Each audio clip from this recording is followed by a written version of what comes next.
Muted? Oh, okay, okay. I said I love that Metro got involved in this. So we'll get to charts in a minute. Hold on. We just got involved. We gotta appreciate Metro stepping in. Dude, I'm a pro muted streamer.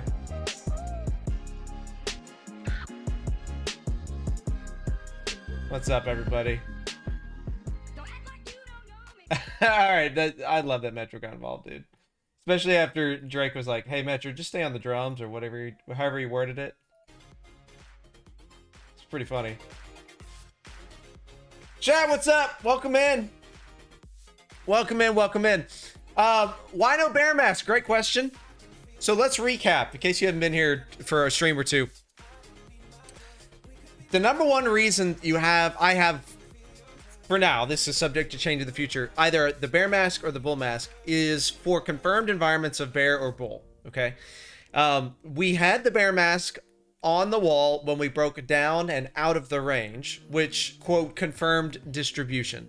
Okay. We have now returned back into the range with other worrying signs, other troubling signs. Like there's still plenty of worrying things to be, concerned with. But it's not as easy as like, oh, well, I guess we're bullish now. There's a lot of times when you leave a range, you come back into it and it's like, clear sailing to the moon. You'll notice that's not really how I've been interpreting this. And it's not hubris. It's not ego.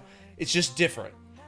It's not the time for that. That time could come tonight, tomorrow, the next day, right? Like we're one move away. We're one instance away to put the bull mask on the wall, and then we're good to go. But we're not going to force it, right? We got to wait for the market to do the thing. We're not going to hope the market does the thing. The market's got to do the thing on its own. So that is why. So that's why the bear mask is not up, but also why the bull mask is not up, because we returned into the range. But I half expect us to fall back out of it. I feel the smell in the air. It's like a sulfur rotten egg kind of smell. Is that this is Jabate. This was a LPSY of sorts, but I don't have any confirmation of that. And until we fall back below the range and potentially make a lower low, which is going to be kind of the subject of today's stream, until that time, we do not have the bear mask on the wall. Eutychus, what's up, dude? Bull mask is back. No. Chat, do you guys hear, like, when I talk, there's one of my computer fans is like, it's kind of getting after it. Do you guys hear that? Because I can hear it through my earphones, through my headphones. Not looking good so far. Yeah, no. Let me know if you hear that. That's all I really need to know right now. If so, there's a couple things I can do real quick if it's annoying. Otherwise, we'll just get into it. Can't hear it? Nope. Okay, good. All right, cool. All right, chat.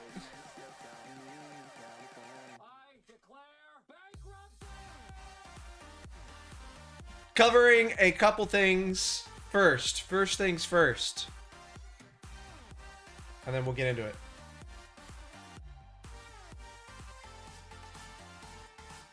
No, but your shutter speed causes a flicker on your sign and your lights, and it kills me.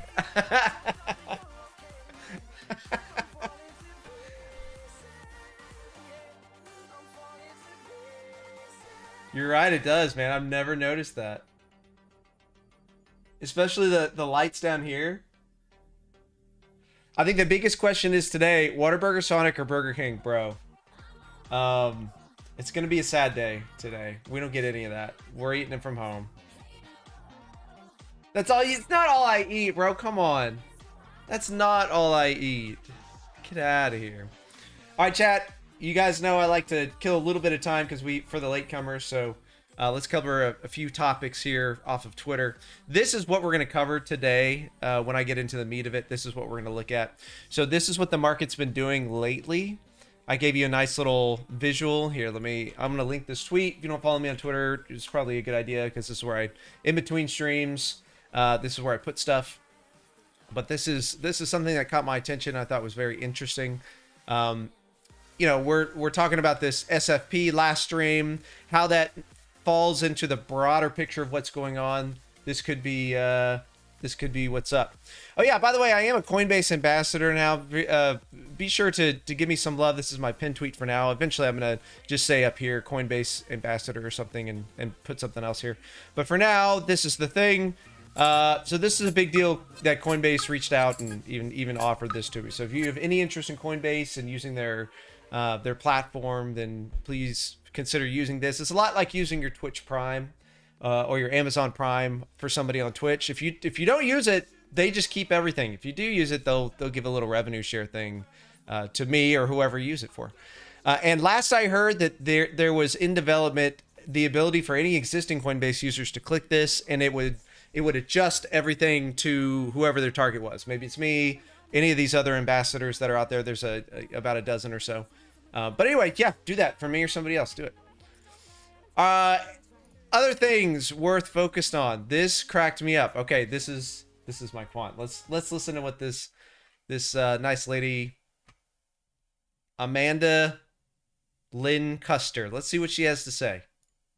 I'm getting ready to hop on a training and teach women how to turn $100 into $1 million in the next year and a half. Oh. Keep watching if you want to learn how to do it too. Okay. Okay, first you're going to utilize my specific system for growing a $100 account through day trading. I mapped out for you exactly what you need to risk for every single trade that you take. Once you get to leap 7, you'll be able to start compounding $1,000. So now that you have your $1,000 built up in your broker account, you're going to grow your account by 2% every single day by placing the exact same trades, following the exact same system every single day. You're going to compound that money for a year by 2% every single day.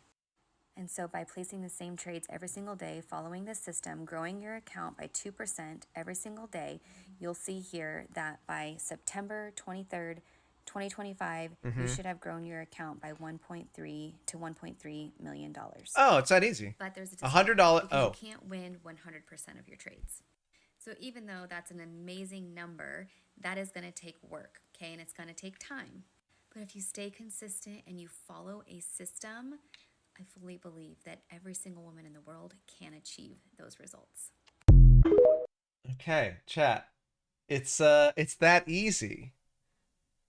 There's so many things wrong with this. The fact that it's like targeted to a specific demographic, and like, you know, she's trying to do the virtue signal thing while giving these false hopes and promises. It reeks of the stuff we see on crypto Twitter. That's just full of scams and everything. This is like the worst of it, but it's nicely hidden behind a layer of like platitudes and smiles and stuff. But this is what a scammer looks like. You know what's funny is I told Bitcoin Schmitcoin about this. I didn't like play it for him or anything. I just said, hey, there's this video I saw, and I told him about it. And you know how he gets mad at stuff? He gets mad at like Zoom. So he got really mad. He got very angry about this. He got so mad. He said, so this is the stupidest thing I've ever heard. It's just, you can't just get 2% a day. That's not a thing. Anyway, that cracked me out. Speaking of Schmitty, you like that Subway? That segue? You like that segue? Schmitty is starting a Substack, and I'm going to shill it for him. He didn't ask me to do it, but I'm going to do it. Here you go. So I can't receive it if I'm not a strong, independent woman. But, sir, here's what's great. It's 2024, so any one of you can be a strong, independent woman, depending on the state, depending on which state you're in, I think. I think that's what matters, if the individual state supports that or not. But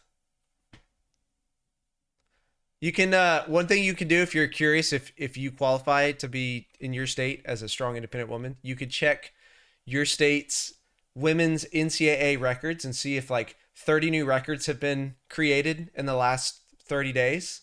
And if so, there's a good chance you too can be a strong, independent woman. All right. So check out Schmitty's Substack. Give him some love. Just like that. This is a good first article. This is a freebie. I think he is going to go the paid model. And you know what? I may do this eventually too. So I've got some stuff brewing right now that, yeah, or country like Canada. Canada. Anyway, I got some stuff brewing that it may take me away from streaming for a minute. And so it really depends. But there's some interesting things going on in my personal life that could get real exciting for me. We've been looking at. I've told you this in the past. We've been looking at some finance companies to buy.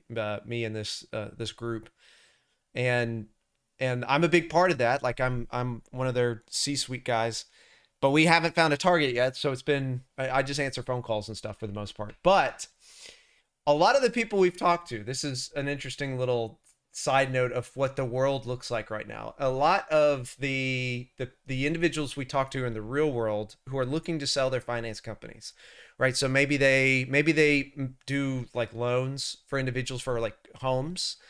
Maybe they leave homes loans on their books.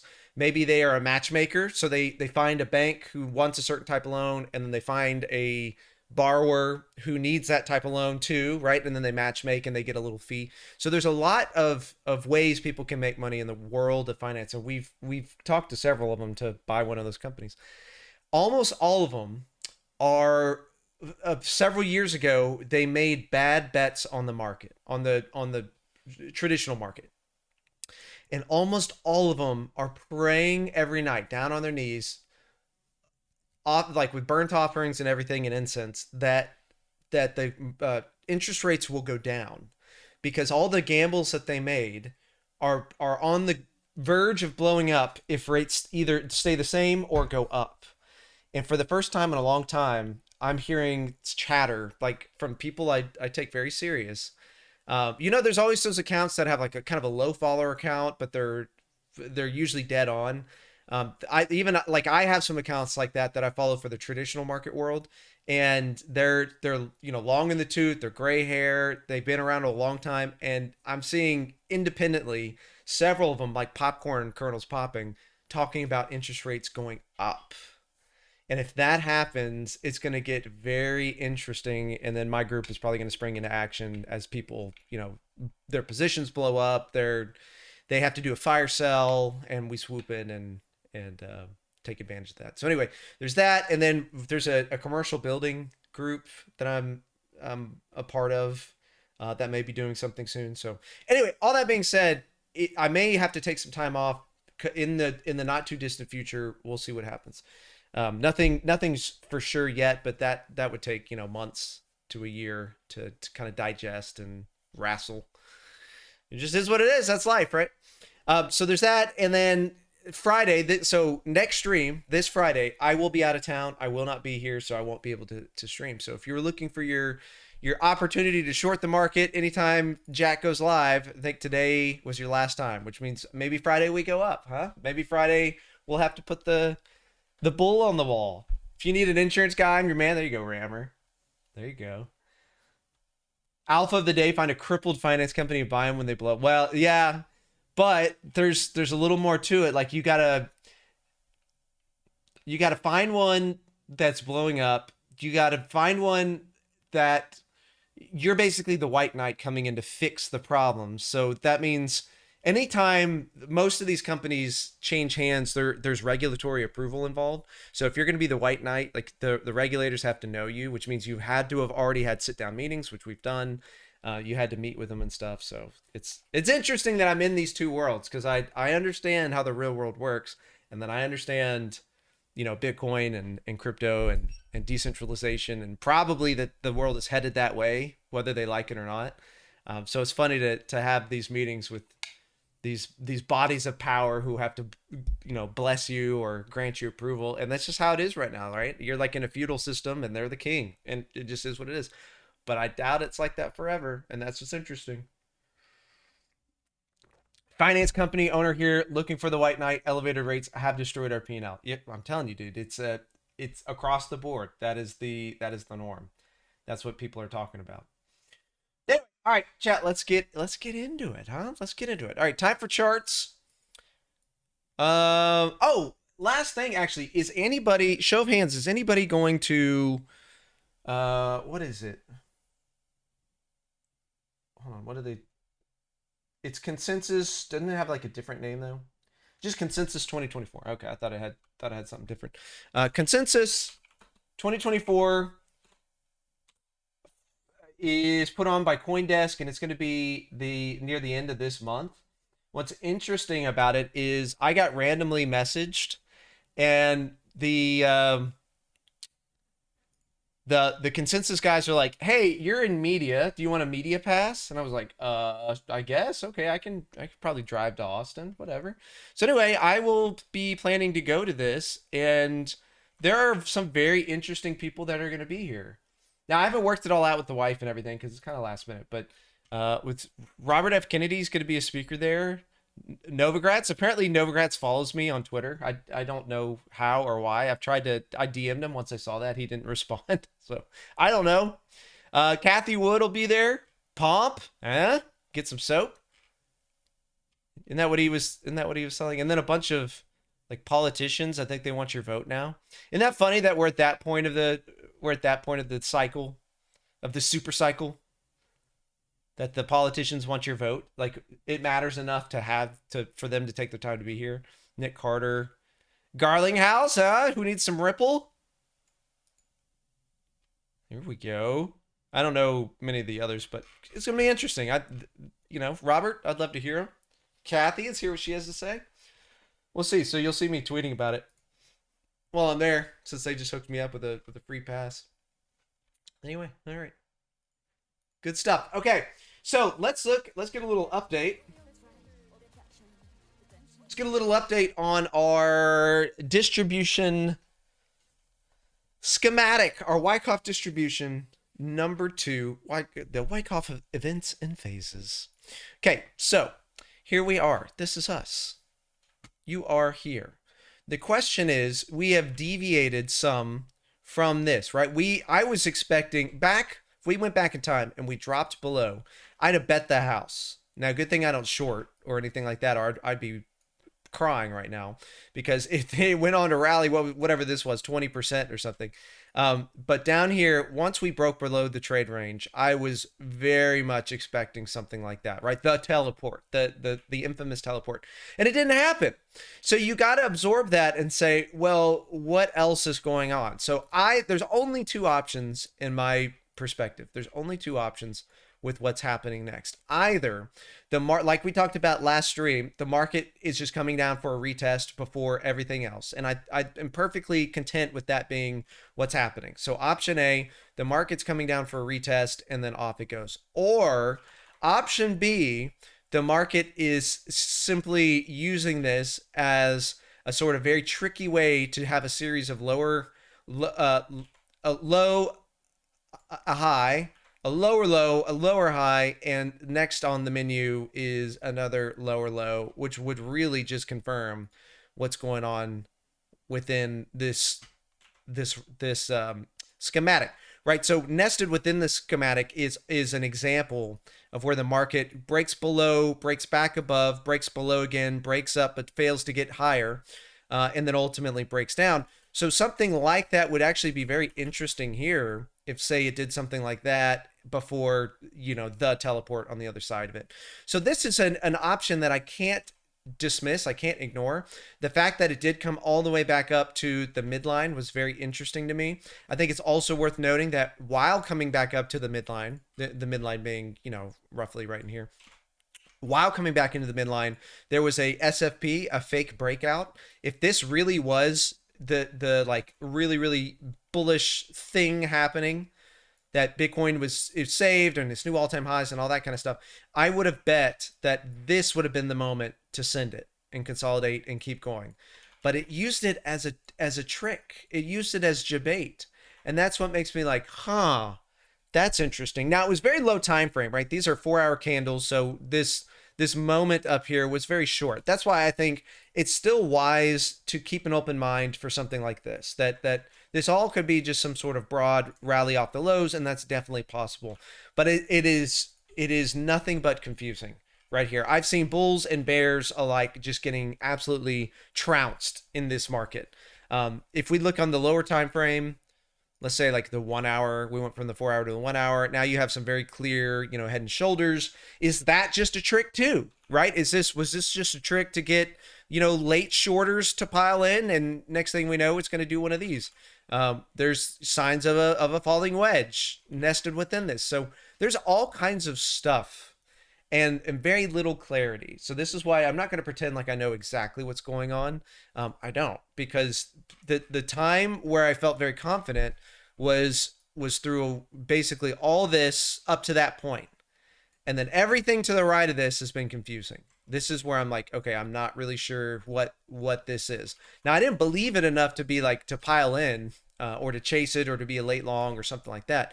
I'm none of those things. So I'm still, this is why in last stream was talking about putting yourself in a position of strength, right? And this is why when we're closing out longs up in here and up in here and up in here, it's all this stuff can be tricky and debatey and do everything at once. And we can just watch from the sidelines and from the, the comfortable hammock hanging from the trees. We're just swinging in the breeze. We're watching like, oh yeah, that's kind of crazy. We're eating our popcorn. We got a beer in our hand. Yeah, that's wild. That's wild price action. And we're not getting caught up in all this stuff. Like WIF is a great example. WIF, I watch this as a sort of an example of what's going on in the meme market. So WIF is on my kind of my short list over here.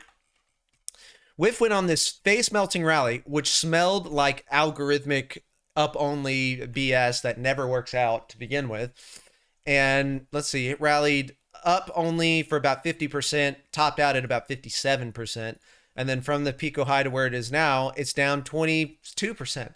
So if anybody traded this on like a 5X or even like a 4X in some cases, maybe a 4.5X, anybody with like a 4X long from, these upper levels is probably liquidated or at least margin called, asking you to add, they're getting that email like, hey, you need to add a little bit more.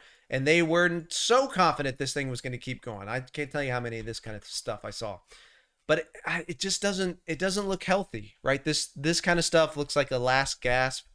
You've got these, this sort of bear flag or whatever this is, a bear's consolidation, we'll just call it. Anytime you have a diagonal kind of drifting upward with a series of highs smacking its head, price can't break out of this resistance line, right? And ultimately it tends to kind of give out. The other way to view this market with respect to WIF, that is you had a gigantic sell-off, and ever since it's been kind of interesting. Could this be some form of redistribution and it just looks funny because it's very low liquidity? Who knows, man? I don't know. But I'm sure the VC guys are doing everything they can to keep this train going. Keep this train moving. Everything's fine. Send in the GCR tweet. Keep buying. Everything's fine, guys. I don't know. That's just kind of the vibe I get here. Back to Bitcoin though. So remember we were talking about the series of lower lows and the tweet I put out and all this. This is the view. So this is what I think is interesting. So this is to the right of that, within distribution, you have some price action, and then ultimately there's always a sort of rising wedge or something like it. And the rising wedge and everything took place over here. And then, the tippy blow off part of the rising wedge is this. So if the rising wedge really marks where we go from that direction to that direction, I think it's very interesting that we have all of this to the right of that, right on the right half of potential distribution. I'm going to keep calling it potential because it's not confirmed yet. But you have this series of events where the market makes a low. It rallies up. It actually blows up. It goes higher than the point where it sold off. So this is the point of sell-off, right here. The market rallies back up. It runs through the high and then retests and comes back down. Same thing. We have a point of explosive sell-off to the downside. The market comes back and retests. Then we make a new. So in each example, we made a low. We made a new low, a lower low. We made a new lower low. And so this is what I'm asking myself is like, I wonder if that's what's going on here, is that price sold off from a point. It came all the way back up and rallied through it, and now it's just gonna, ultimately come down and make some new lower low at like 55 or something. So it's something to watch for, right? At least it gives us something to look for. It gives us two things to keep in mind. One, that even a sell-off down to say 55 is probably a good time to long if you're looking for if you're a chop trader and you like trading this kind of stuff, that's your probably next obvious opportunity is some level down here, wherever it takes us.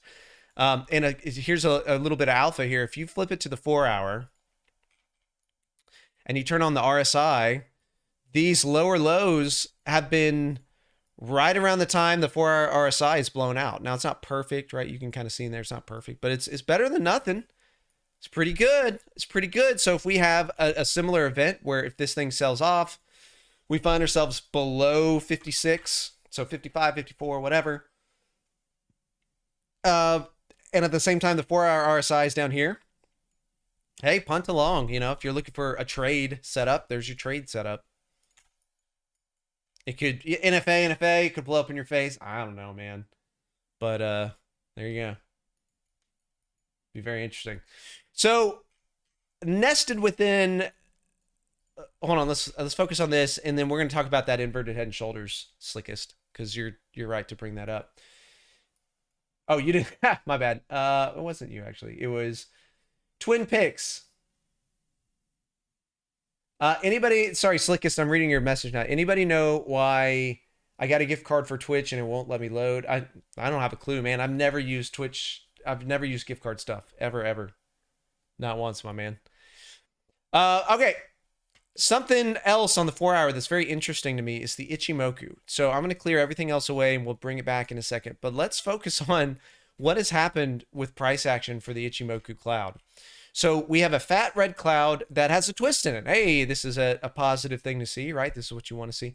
But what's interesting here is that price had this really nice face melting up only rally, and it has since shown signs of weakness, right? So it got above the cloud as it has done before. It got above the cloud, and it's now just kind of stair-stepping its way down with the cloud. It's trying to stay above, but it's like, hitting something over the head with a hammer. After enough hits, it tends to fall through. That's what happened last time.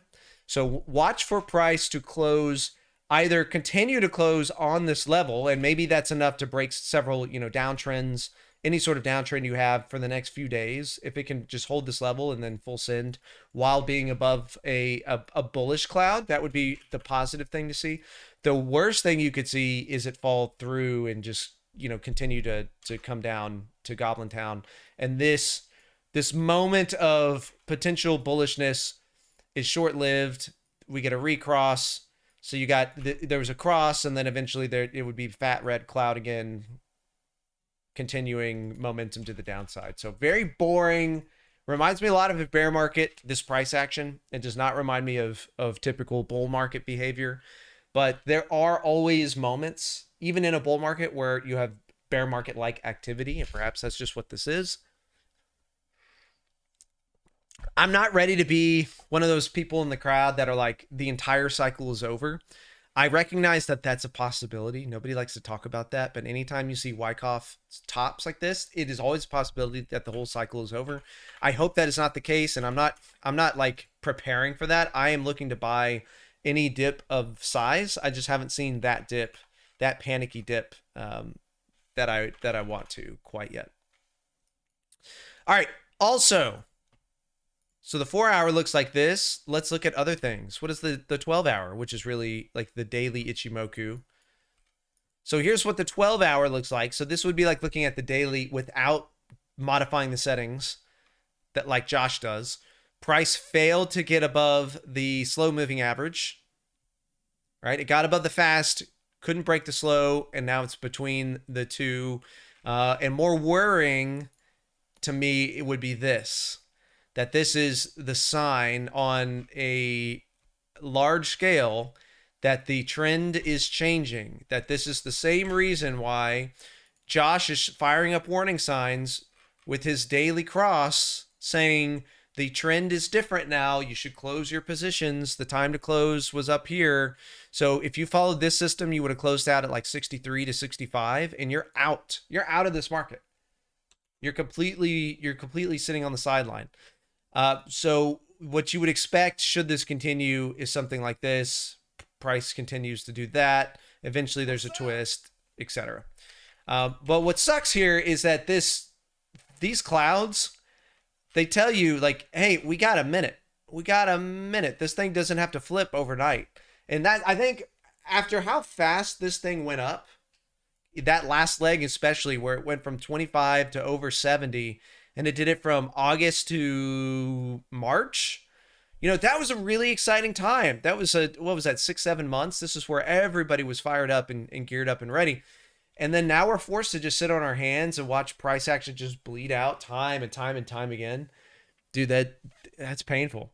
1,000 biddy sub. What's up, man? Can you check out TSNDF? It's a cannabis stock. Yeah, for sure. Let's look at that in 1 second. Let me just finish the Bitcoin segment, and then that'll be the first thing we look at. So the daily doubled Ichimoku settings, which these are the doubled settings if you want them, 20, 60, 120, 30. The daily doubled settings have told you to exit your positions based on the way that Josh trades them, and sit on your hands. And if price comes back up and is able to reclaim things, then this will just cross back and give you, you know, the sign that everything's fine, and you could just rebuy. Maybe you chase it 1% or 2%, but it won't leave you in the dust. Like that's how you, if you're a trader using this system, that's what's special about this system. Jack, do you ever farm any airdrops like Eigenlayer, etc.? No, dude, I don't farm any airdrops because I'm at that point where I'm trying to make good, like I want to trade the momentums, right? I want to make these kind of trades. I want to trade big, high time frame moves that are to my advantage, and not like I have a family and doing the, you know, the other jobs and stuff and streaming. Like I don't have it in me to chase all the airdrops and look all into it and stuff. And I've never had, I know people who do it, and not one of them have told me honestly that it's worth it, that it was worth all the time, all the effort, and like hours spent in the Discords and Telegrams. Not one of them have told me it was in the end of it, at the end of it all, it was really worth it. Because like my low time frame goal is just to add a 0 to my net worth every bull market, and we're, you know, 3 for 3 so far of doing that. And I think that's hard to do at scale with like stuff like airdrops. You have to take kind of a different approach. Anyway, any questions on the Bitcoin side of things? And if not, we'll keep moving. But I covered a lot right there, and want to give anybody a chance to ask any questions they may have.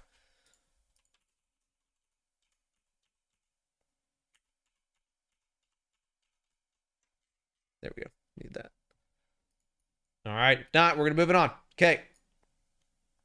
Next, we're going to talk about Ethereum. But first, as I am a virtual prostitute and I was paid to turn tricks, here is TSNDF. TSNDF, which is a cannabis stock.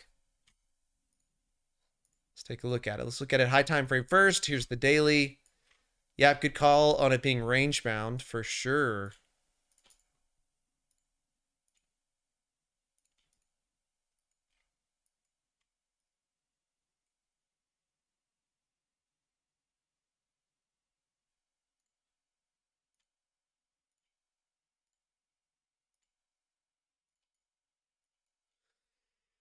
So, I mean, you've already said it yourself with how it's range bound. I think this is probably how I would draw it out if I'm just watching it personally. Like if this was something I kept my own time, my own perspective on, my own notes on. This is what I would be looking at. I think it is interesting. I think it's interesting that it came down and ran these lows. Anytime I see something do that, I usually think that that's probably the Pico bottom. That tends to be what markets like to do. That's like how that's the bottom. And then it came over and it did the same thing there. So my gut is that this is at or near the bottom. Like, so I would probably start with that. And then I'd look for confidence things to add in. Just about any downtrend has been broken.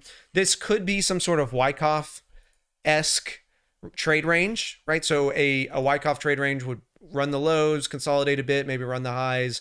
And then eventually at some point, there's usually a spring before consolidation above the range. I don't see the spring. They don't always appear. They don't have to be there. But at minimum, I don't see the sign of strength. And those are usually always there. So rather than a spring, sometimes what you'll get is over consolidation at the lows, or even just consolidation in the range, you know, kind of like what you're having here. But the big sign is you haven't had that big blow off top like that. And then a continuation, a trend continuation. So back here with this, there was this inverted head and shoulders thing, and then it broke up, consolidated, and off you go. You know, you'll see these sign of strength like characteristics just about everywhere across the board. And this is, you know, no stranger. That now also nested here, this is another sort of inverted head and shoulders. It's just like another confirmation of it. So that's another good way to look at it. You also got a nice little bit of consolidation here. If you're waiting for a nice sign of like confidence that this is real, if you don't like buying up only, which is me, I hate buying up only. You know, this breakout right here gave you a nice opportunity. At least you hopped in at 5 and it went all up to 15. You still got a 3x just by sitting on your hands a little bit. But the real meat of the trade for me would have been probably that. At how, because an inverted head and shoulders is a nice bottoming pattern that checks the box for, is this how a bottom could look? Yes. And then this $2 consolidation would have been hopefully the moneymaker, especially with on the lower time frame, all these little downtrend breaks that you can kind of see there. So anyway, what's hard to know about this, like what you got to factor in is that there very well could be a sort of spring event here, that there's nothing to say it can't do something like that, come down and run the lows one more time before consolidating. So even if you punt along here, you just got to keep that in mind, that if you have stops anywhere, you're probably going to get blown out at some point, because that's just what the schematics do. They, right before the actual run, they blow everybody out and then they go. So you can either make a trade now based on that information, or wait for the sign of strength and just tell yourself, I'm just going to use my capital in other ways until there's a higher degree of confidence, which I get with something like that. So there you go. That's what I would do. Can you pull up the legacy cloud? Yeah.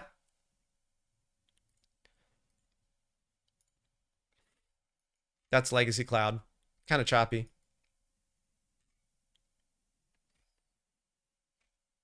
On the low, like down here, it's choppy. Over here was great for trends.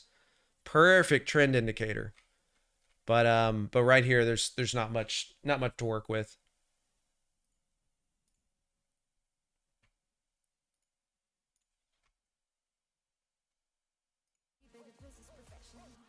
What? Sorry, just quickly. What if it's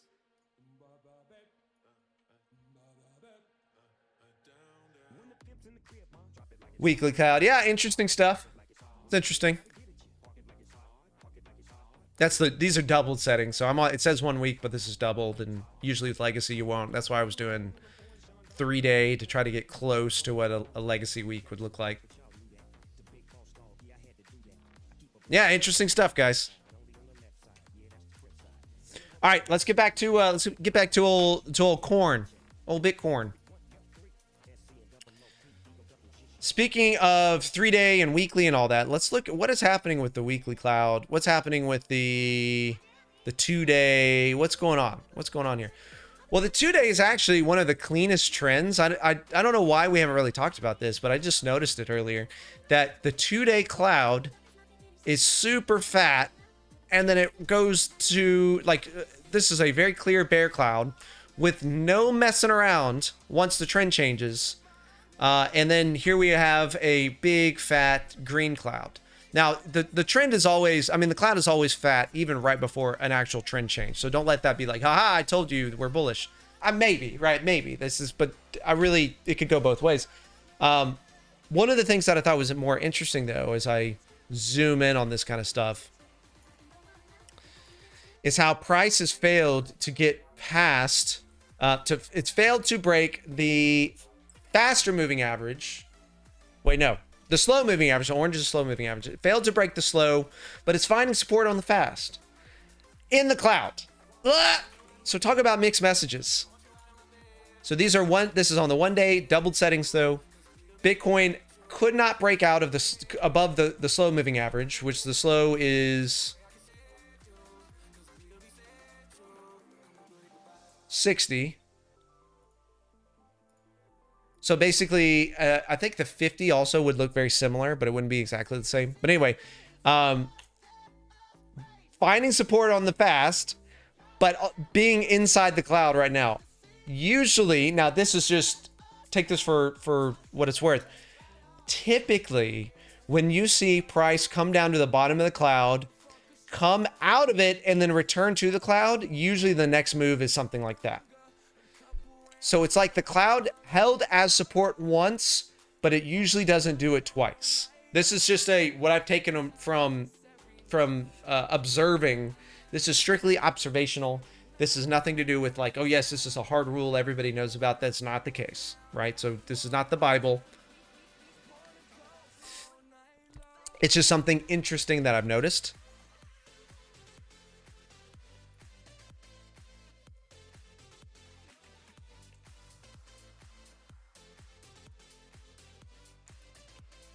I forget where I saw like a really nice example of this. I think it was back here. Oh yeah, it was back here. That's exactly where it was. So this is, remember we talked about if distribution plays out, I really suspect it's going to be like what happened back in 2021 going into, you know, the summer of 21, the DeFi summer and all that stuff. So I really feel like this could lead to this, and it's even behaving similarly in the cloud. We had our cross. We recently went into the cloud. We rallied out of it. And the next time we find ourselves in the cloud, what if something like that happens? And that's part of the sell-off moment. So I don't know. It's just something to keep in mind. I'm not shorting it or, you know, trading it actively. I'm just observing. I think it's interesting to keep an eye on.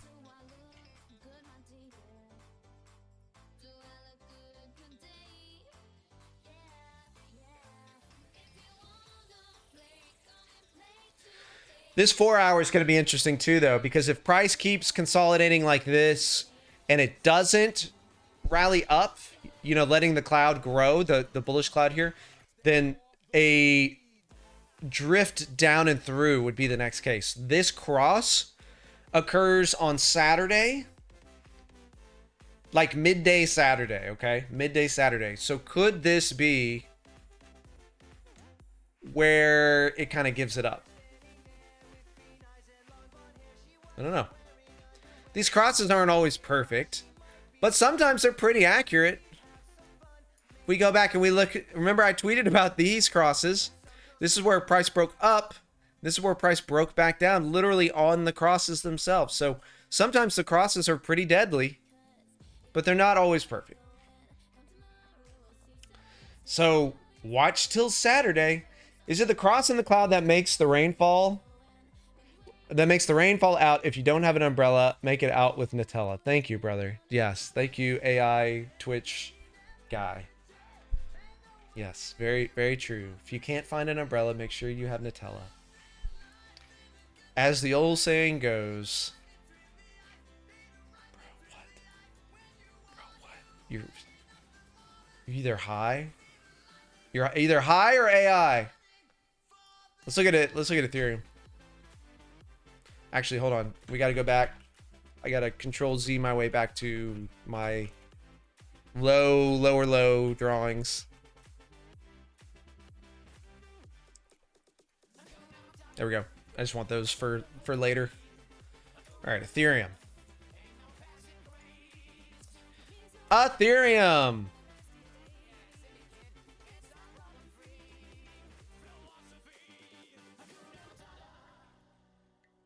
All right. Much less clean, right? Like you can see how it's periods of bull and bear and all this. And I dislike trends like that. It's just, it's much harder to use. But if you are a fan of Josh's system, right? Where you long on the cross and then you close and then you relong when the time's right. And then you close. Right now you're closed. You've closed all your positions and you're sitting on your hands and you're just waiting and seeing. So that's very interesting to me. Also, you could tell that the fast moving average is continuing to move down, while the slow is probably going to be forced down in the coming days. These slow moving averages, they use data points from, you know, way back in time, and as time goes on and these numbers are less of a factor, they're being outnumbered by what's happening in here, and eventually they're not even counted anymore. This will roll over, and so you'll have the twist, and then you'll have price below the fast, below the slow, below a bear cloud. It could be very interesting in a number of days.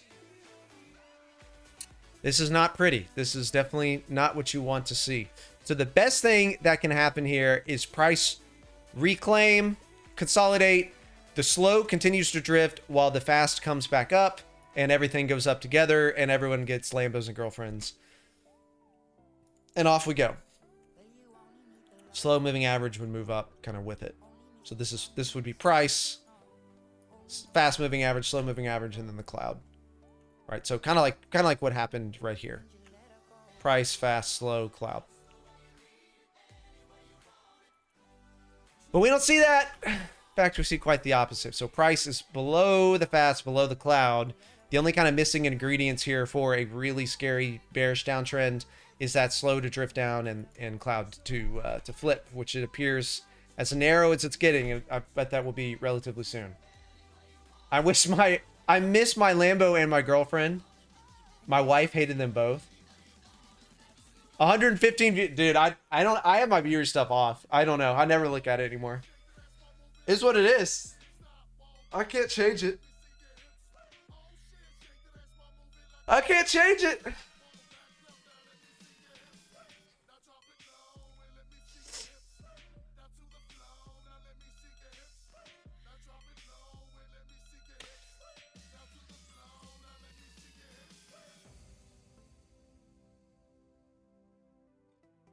Soul in the cloud. Failed to retake that old range, that old like 150 to 200 range. Retested it from below, basically, 159. Selling back off. Consolidating. Not really much to say here.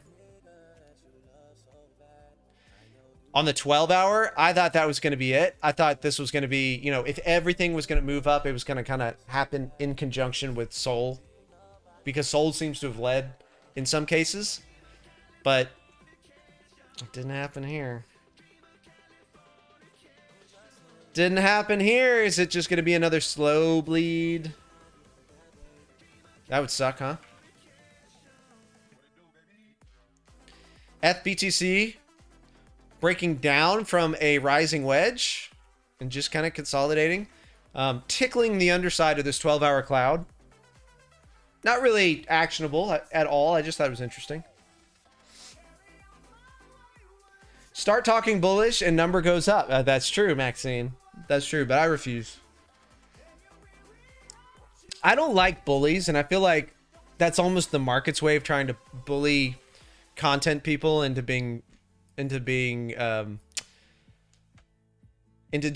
what they want the person to do, not what's objectively true, of like, you know, data-based real.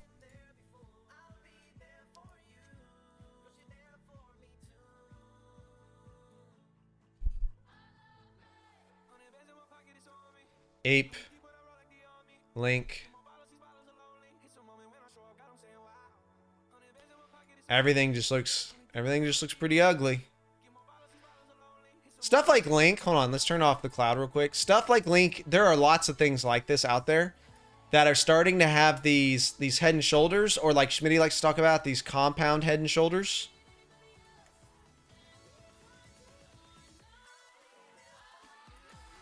That's ugly. It's ugly for a lot of people.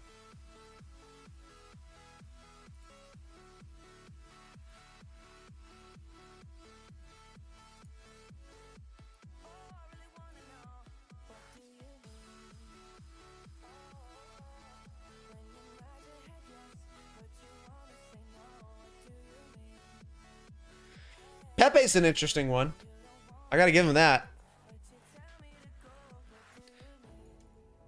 Pepe came all the way back to the range highs. It's like the only one of these things that I saw do that. But unfortunately, it looks like that run's almost over too. Just another rising wedge.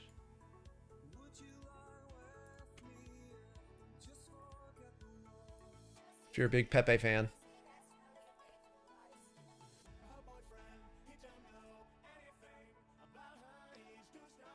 Pepe's the one. It propels the market. Yeah, I mean, it clearly, off these lows, it performed the best of anything we've looked at. But it's a low liquid meme coin. I mean, take that for what it's worth. It just looks like it's another VC-backed thing.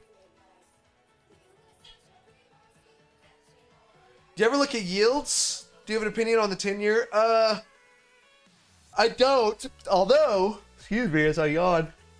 Although some people that I do respect are talking about how, based on what they're seeing on the yields, on the 10-year and stuff, that coupled with the inflation numbers that they're seeing, the real inflation numbers, not like the made-up ones that you see sometimes, all those things put together makes them think that interest rates are going to go up.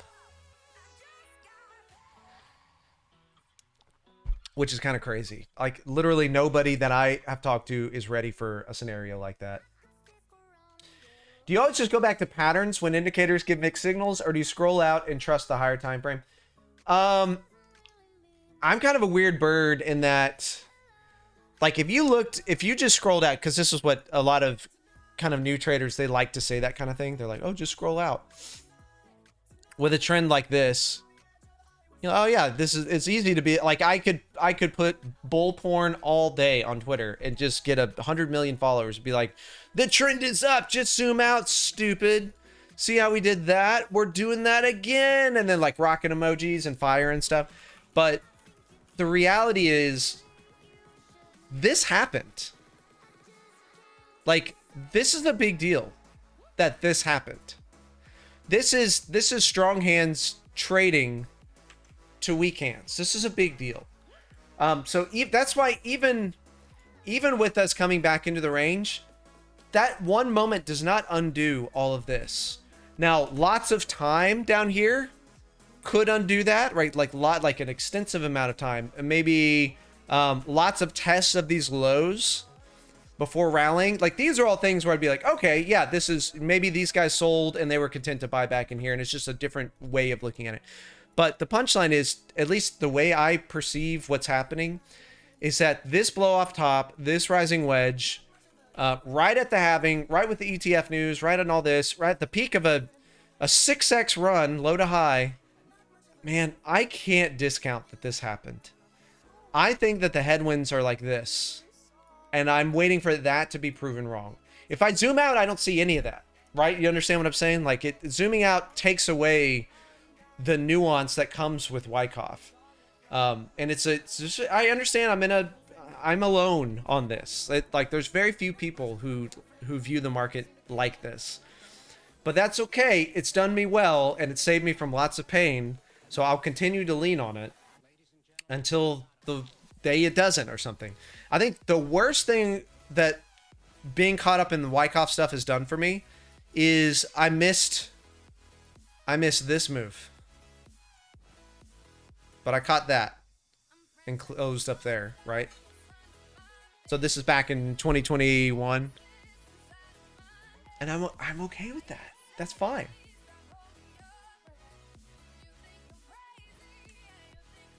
If I miss some gains, that's not a big deal to me. At least it's put me in a position of strength where I'm closed out up at the range highs and I'm just sitting here watching, you know?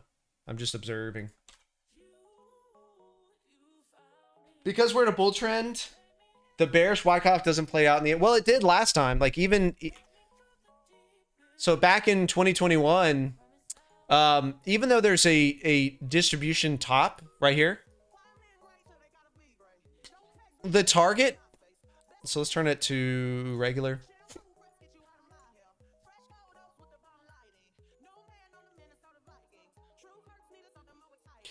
This was the target was basically this 26.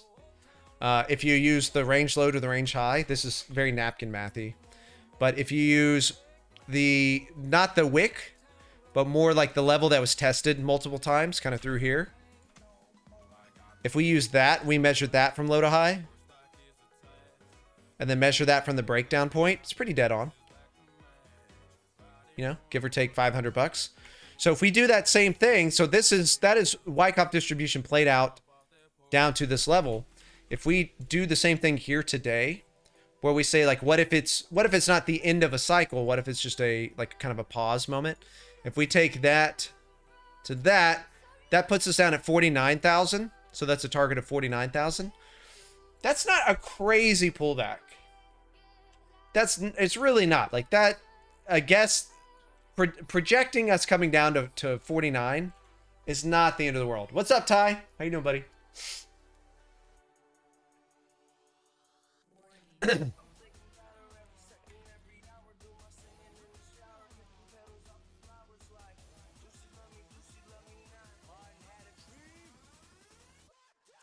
So unfortunately, all we got to do is just continue to watch, continue to monitor. There's not a whole lot to talk about until it either confirms that the range lows can hold. All these downtrending moving averages are broken. All these like Ichimoku and all that kind of stuff, all those are the downtrend momentum behind all those things are done, and we're going to go back up again. But until all that, there's not much to do.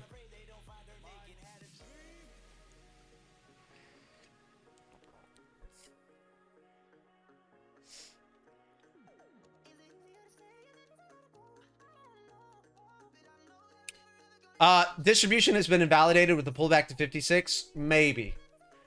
So you got to remember, this is why I'm very hesitant to just be like, distribution's invalidated. I will do that when the time's right. I will. But there's a lot of people who don't understand, like a lot of the people who want this pullback, a lot of the people who need for this to mean that it's invalidated, they're the same people who are saying this whole range was reaccumulation, and they were wrong. That is not what this was. The best thing that this could have been up until this point was a failed distribution setup.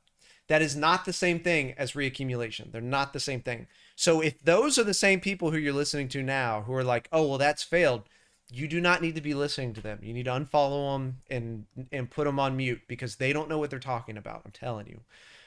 LPSYs are tricky devils. An LPSY could be a quick visit back into the range, and then within a week we come back down and we make a lower low. Like a lower low confirms, it does more to confirm this is distribution than this rally, this like 2-day rally, 3-day rally up to 56. That could be completely wiped off the map, and you know your favorite bull posting influencer guy has told you to go 100x all in because distribution is invalidated. We don't know yet. We hope that that's the case. But that's why you got to give it time. The world of Wyckoff tells you the higher the time frame, the more confidence you can have in what's going on. Higher time frame, I have all this with the breakdown. And then I have 3 days of reaction. I don't know if this is a reaction just because there's like, you know, one whale with some money down here, but it's ultimately not enough to turn the entire tide and we go on to make a lower low. Or if this really was the market's way of being like, no, that's the bottom. The volume does not tell me that's a bottom. Let me do it like that just so we can see it clearly. The volume doesn't tell me, like this is, whenever I see a failed range break, there's certain things I always look for, and volume's one of them. That is just average run-of-the-mill volume. That's not explosive, crazy volume blowing off like this. If I saw that kind of volume again, and then we came back in the range, I'd be like, okay, yeah, the odds are good that that was the bottom. If I saw no volume, if I saw like kind of this average level of volume across the board, and it, you know, so it ended up being like one of these, it was a nothing burger, which is, I would interpret that as the market being like, okay, now's the time to sell when we're scared and nobody sells. Instead, it just looks like run of the mill. This is the same group that's taking us down a leg each time. I don't know. So jury's not out.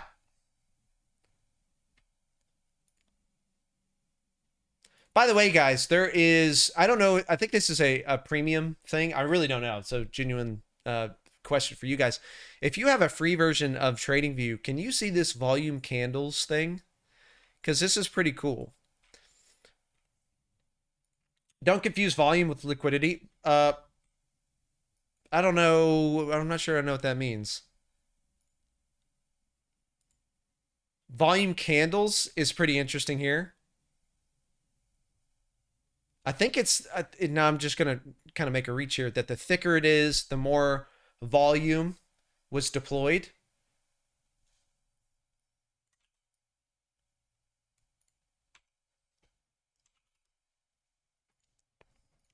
Even on like the lower time frame, it works. It's kind of interesting.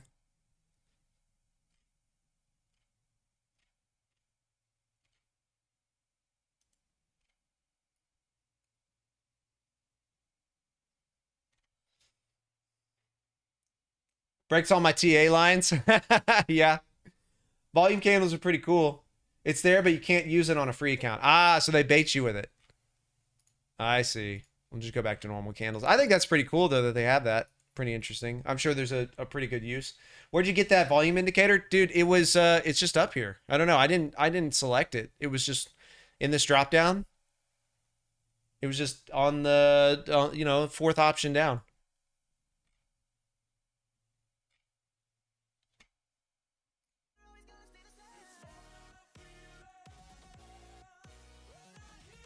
I do like it. Yeah, it's pretty cool.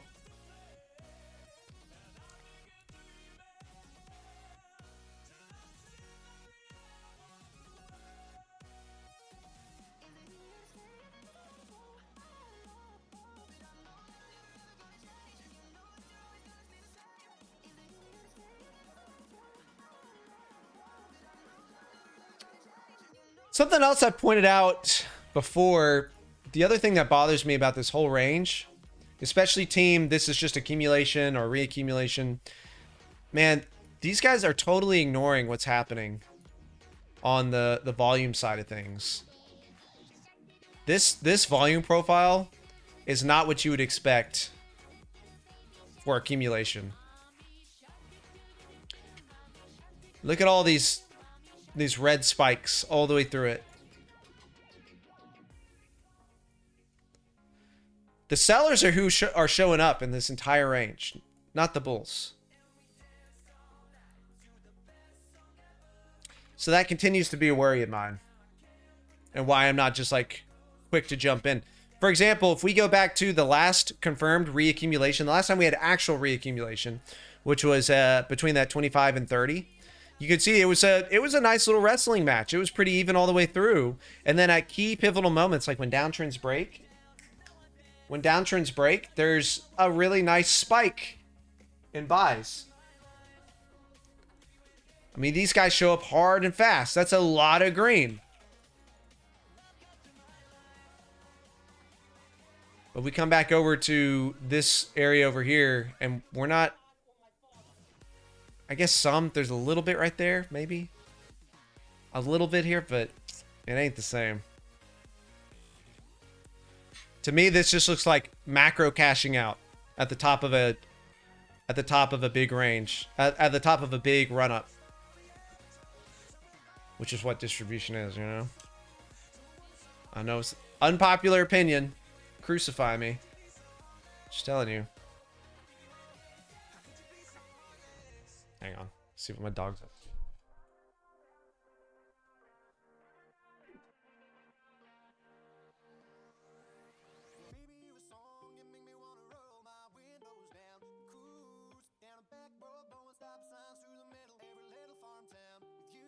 Hang on, chat. Dog's puking. Go.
Chad, y'all want some dog puke?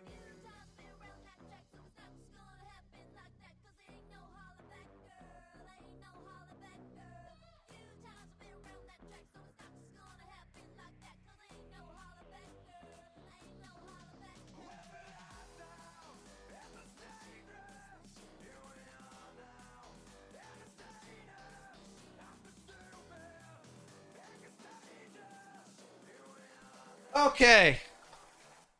Grody. Grody.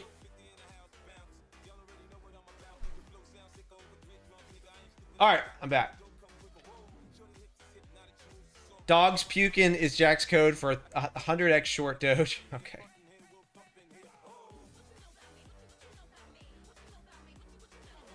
All right, catching up. Structurally, this is a bullish pattern. What part of this is what is your perspective of what's bullish? Is it the reclaim? Is it this?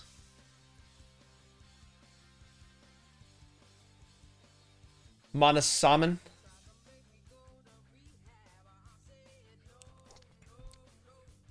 If we everything on your screen, that's not, dude. Then you're no different from the 100x up only guys. You understand? Like, if you can't give a coherent explanation as to why something's bullish, then you're the bag holder. If you can't find the sucker at the card table, it's you. You know what I'm saying? I'm gonna give you a hint. Okay. All right, dude. So it sounds like you don't have a clue.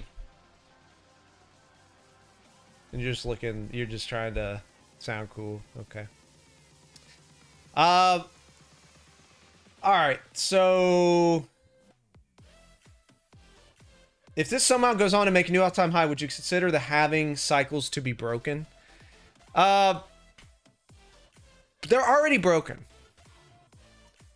So having stuff is already different. And I think this is what a lot of the moon guys, they miss this, that we for the first time ever, we've made a new all-time high prior to halving. That does not immediately mean that you get like 10x up only results going forward. That's what everyone hopes, right? I mean, obviously it's what you'd hope for, but that's not a guarantee. You're not guaranteed anything. You're hoping that that's what happens, but you don't know. Like, perhaps you get some sort of, just like when we came up, we hit this all-time high, and then we had this distributionary pullback. There was a pause, and then we went on to make a new all-time high. Why couldn't something like that happen here as well? Right? We literally went parabolic. By any interpretation, we went parabolic and we've broken the parabola. And that's what's like very slow and painful about the kind of reality of this situation, is that the uptrend parabola is broken, and so there is a there's a debt. A debt has been incurred, and it must be paid. I think that debt could be satisfied with a run below this level, this like kind of sub 50 level. I think that could be interesting, right? That's where distribution within here would point to. This is like the target for distribution.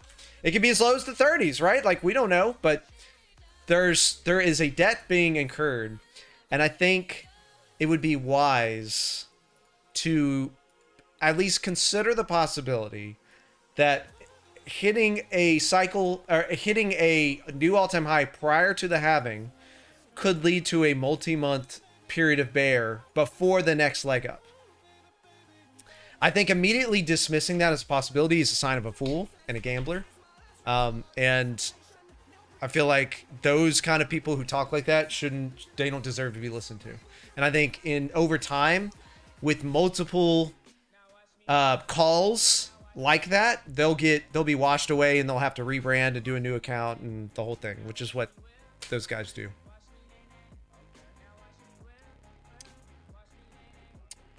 You probably get asked this a lot before you end your stream, but could you give some resources for someone just starting out trading? I'm trying to sponge, but I don't know where to look. I actually have on my YouTube, I have like a getting started But then yeah, there's all kinds of stuff out there in the wild. If you're into Wyckoff, you can just Google like what is Wyckoff, I think is what it is.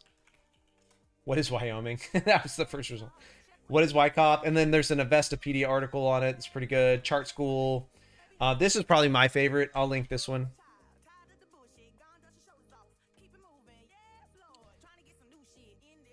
The weekly doggy candle is undeniably bullish. Okay. I like doggy candles.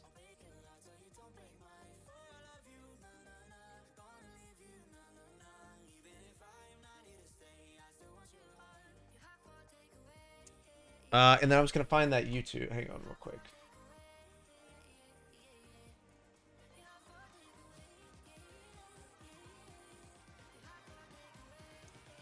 A lot of people tell us you.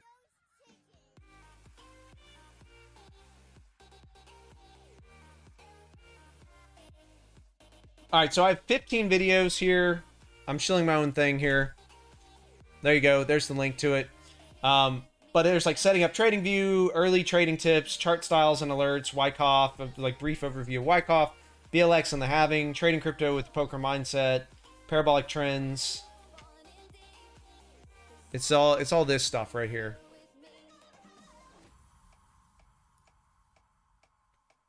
All this. It's pretty useful. What are funding rates, log and linear charts, that kind of stuff.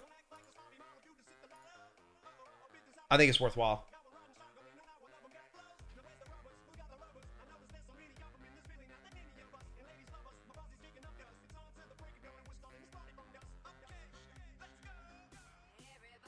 Check the fractal, July 2017. All right, I'll bite. Man wants us to go 7 years in time for a fractal. Okay.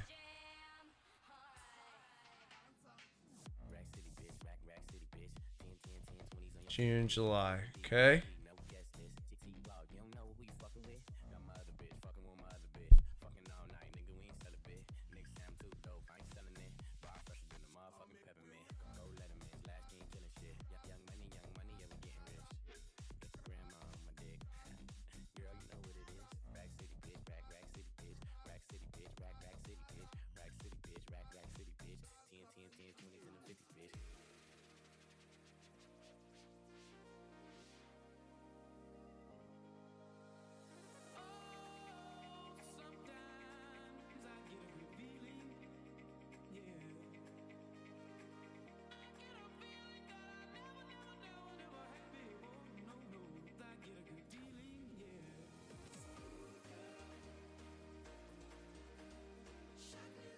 All right, so after a parabolic run up,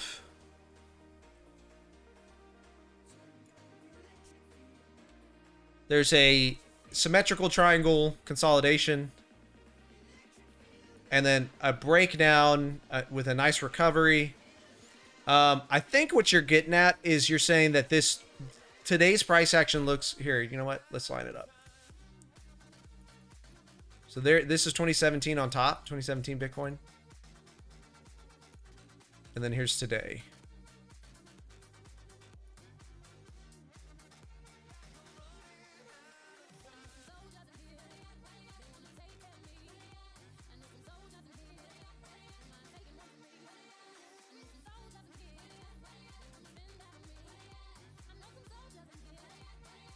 And I think what you're saying is that, like, look, these are all the same.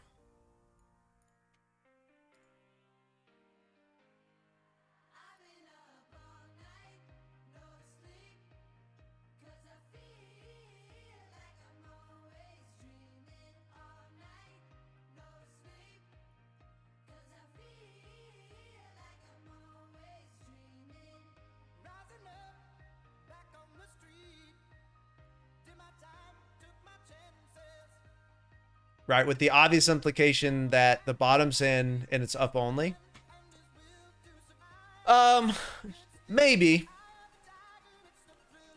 I think one obvious difference that I don't think is trivial, that I think is very significant, is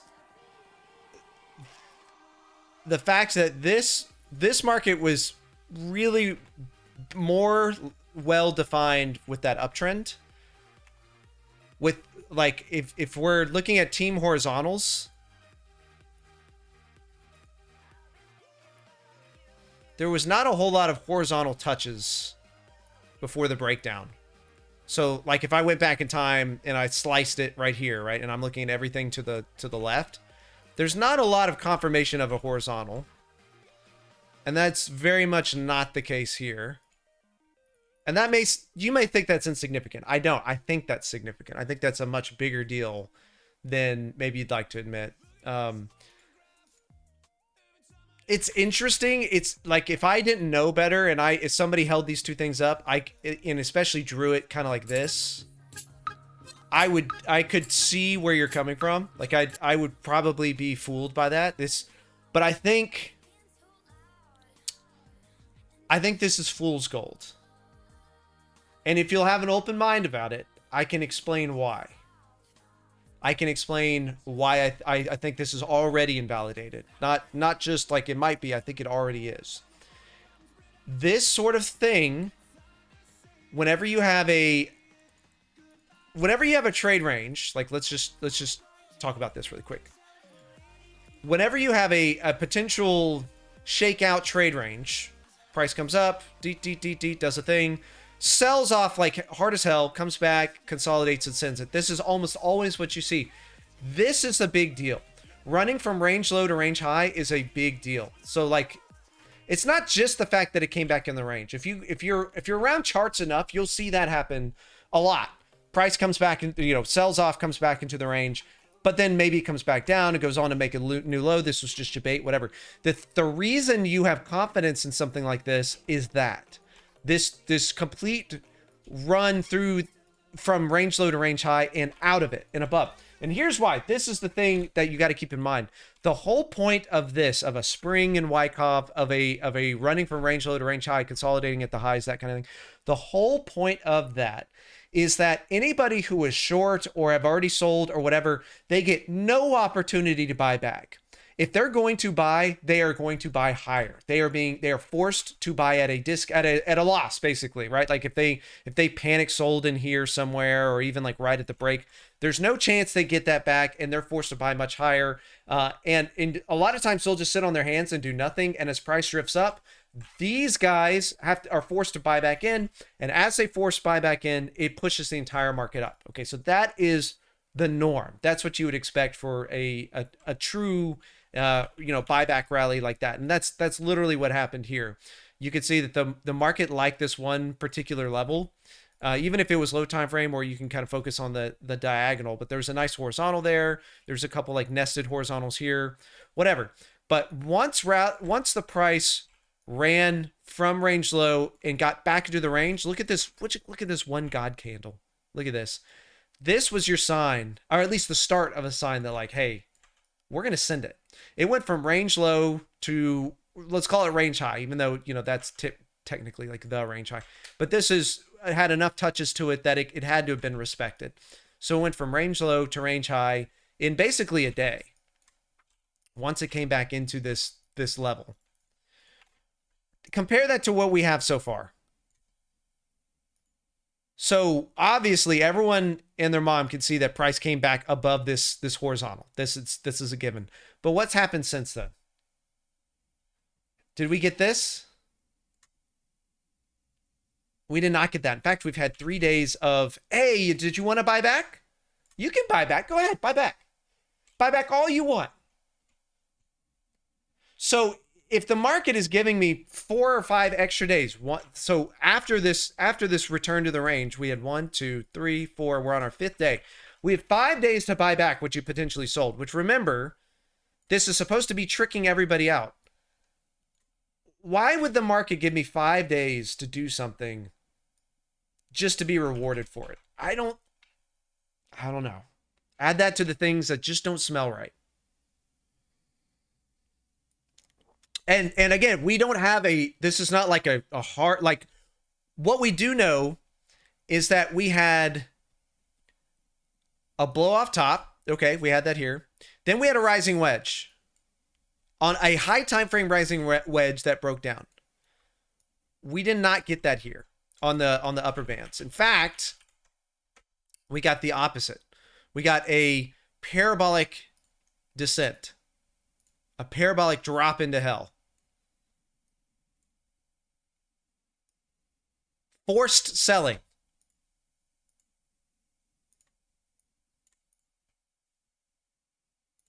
Or a descending triangle, if you prefer it, with a failed breakout somewhere along the way. That is not what we had here recently. Quite the opposite. We had a nasty macro rising wedge. And if you'll recall, if you were around, because I was around and I'm streaming every day through this, that every time we got up to this upper horizontal level, every time we got up here, it was, we're going to new all-time highs. The ETFs are coming in. Michael Saylor is not going to let us drop, blah, blah, blah. Pick your thing. That was very different back here. I was also around back here. Back in this environment, it was, I don't know if Bitcoin can really sustain this. It's already up so much. The last all-time high was $1,000. Now we're at 2,000. This is crazy. What are we even doing? And it was more like, it was confusion. There was like, over in here, there's certainty. We are for sure going up. This is a critical difference in understanding the understanding of the mentality of the markets. If people are scared of what's coming, it's probably going to keep going up. If people are like, this is high enough, it's probably going to keep going up. If people are certain we're going to go higher, come on. That ain't how it works, man. There's no free lunches in these markets. You got to earn it. And you earn it by basically counter trading sentiment the majority of the time. Now, right now, I would argue sentiment at this moment in time, and I mean like within these last three candles, are more neutral than they have been, which is a good start. That's fine. But ain't nobody talking about this thing going down to lower levels and being serious about it. And I think that's just worth considering. So it's an interesting close but no cigar kind of fractal for me, but I don't think it's the same. I think if you sat down and you took the time to analyze what you're looking at, you could make an argument for, oh, by the way, look at the bull's buyback. Look at the bull buyback on this after coming back into the range, right? So on this candle, look at this. Holy. Look at ours. Where are the bulls? Where are these bulls you speak of? Are they in the room with us right now?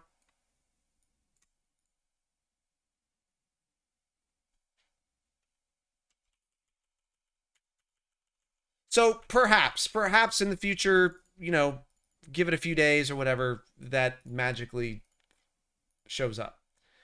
I think that's a losing trade, though. I think that is a wannabe mentality. Like you're hoping for that. You don't actually see that in the charts.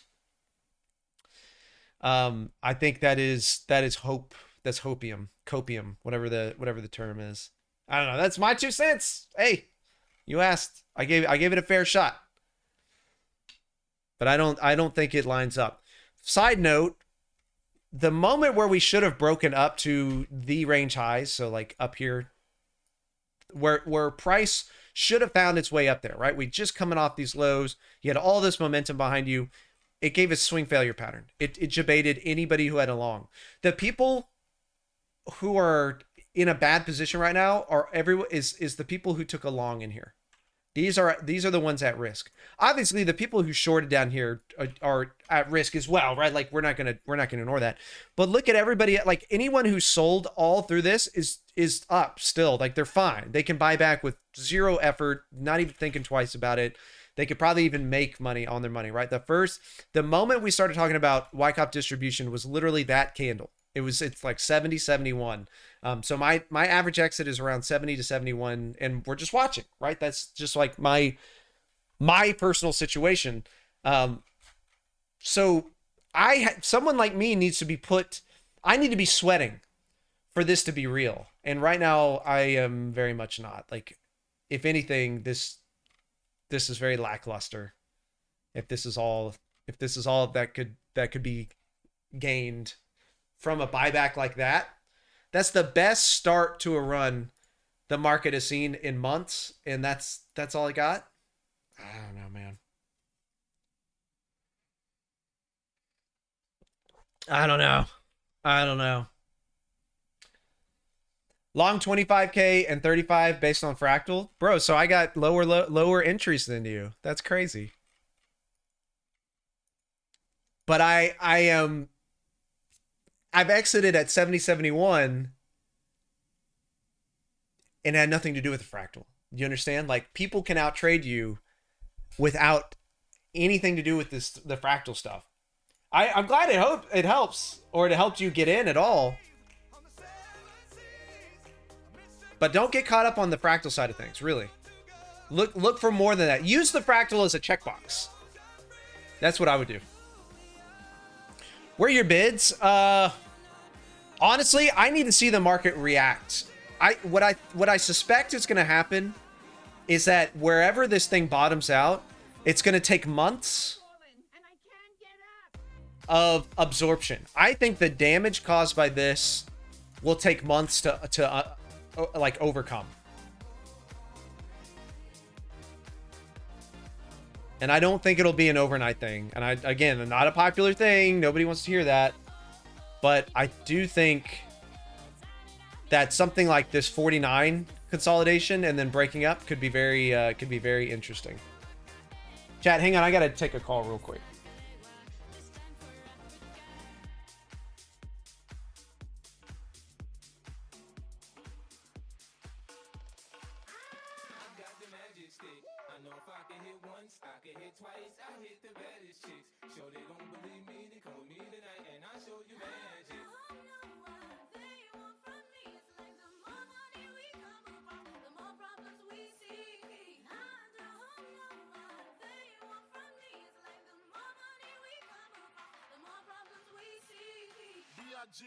Okay, sorry about that. I have to go take kind of a lengthy phone call, so I'm gonna wrap up stream here and then we'll go do that.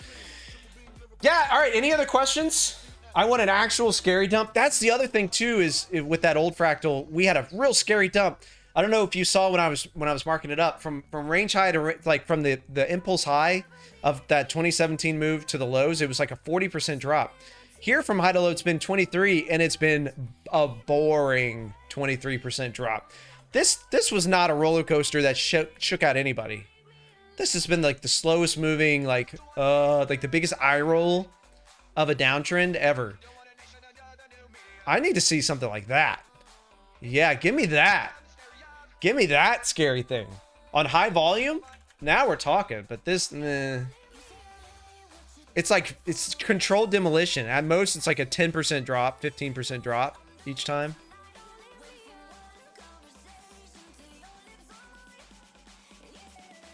I don't know. Oh, okay. I want an actual scary dump that makes people second guess. Yeah, I've had nobody second guess themselves that I've talked to. It's just like up only permabull stuff. Anyway, can you share your thoughts on Bowden? No.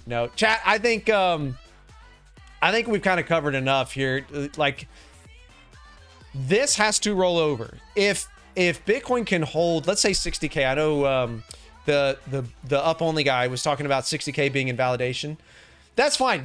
That's a good limit for just about everything. There could be an inverted head and shoulders kind of like at play. There's all kinds of stuff at 60. I think the market, like I said, the last several streams, I think the market needs to come down to this 60K level and touch it just to show what's real. Just to show what's real and what's not. So I 100% agree that 60K is going to be an interesting level. But I do lean toward this being a breakdown. And then by Saturday, because for whatever reason, these Ichimoku Cloud twists have been really important. I think by Saturday, we get a breakdown and probably make that lower low to like 55. So time will tell. We'll see. I'm here for the entertainment. I know what I believe in. The short-term stuff's fun for me. Yeah, there you go, man. And every now and then we come across something really interesting that maybe can help everybody. Like that fractal. The whole reason I look at that fractal stuff, even though I am not a big fractal believer, maybe it would have been like spot on, but it turned out to be kind of apples and oranges kind of thing. Anyway, chat, I'm gonna call it there. Big love to you all. Thank you for hanging out. I have to go and make some calls. Again, reminder, I will not be here Friday. And so next Monday will be the next stream, and then Market Power Hour will be probably Wednesday next week is what I'm thinking. All right, big love to you all. Thanks for being here. Even if you disagree with me, it's all right. You know, that's why we don't like ban people or anything like that for thinking a different way. No problem at all. Big love to y'all. Y'all have a good one. Have a good rest of your week. Good weekend. And yeah, we'll catch you later. See you guys.